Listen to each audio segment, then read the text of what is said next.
Alright, so our story started with my 2-year-old, now just turned 2, and he was terribly colic.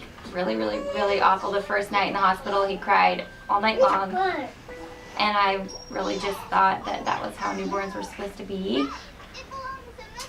It turns out that is not the case at all. I think by the 3rd week we were just topped off. I figured he had terrible ear infections. He might have had a 3rd ear that we didn't know about, and that one was infected also. And so I went to the pediatrician. They didn't know what to do. He was perfect, healthy, so they claimed. And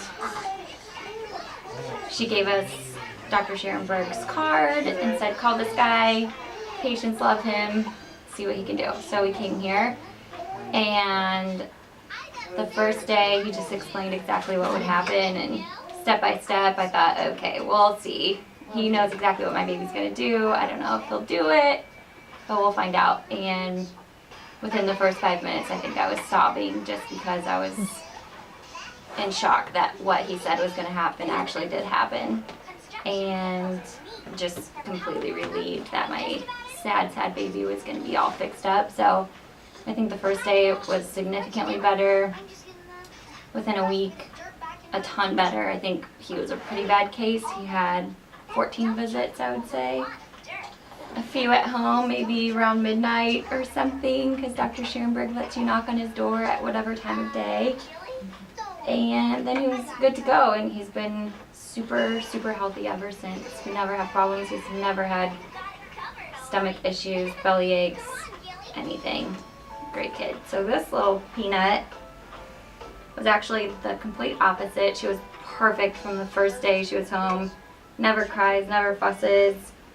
Just like this, happy and content all the time. And then she had a lip and tongue tie revision, and for the pain management of that, we gave her some homeopathic remedies and Tylenol and some other nonsense, and we think it just triggered her valve to start leaking, or she might have had a touch of colic before that, and it just didn't really affect her much. I don't know what it was, but after we had that done and started giving her medication, then she was so sad, crying all the time, and I thought it was just her mouth, so I just kept giving her Tylenol and hoping that the pain would stop. Uh-oh. And eventually the pain stopped, but her belly pain did not. So we went to a chiropractor that was working on her craniosacral therapy for her mouth, and went from there. Be careful. Down. Be careful. And we went from there, and live with a 2-year-old. And it didn't get any better. She just kept doing all these things that colicky babies do. So we called Doc and came in the next day, and within 1 visit she was like night and day better. She went from crying all the time to a happy, happy baby, and she had a few moments here and there after the first visit, but for the most part she was good to go.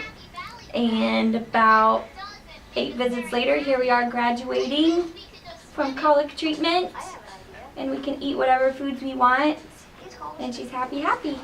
So those are my 2 babies and their stories. I would say if you are even contemplating the fact that your baby might have colic, you need to walk your little happy self in here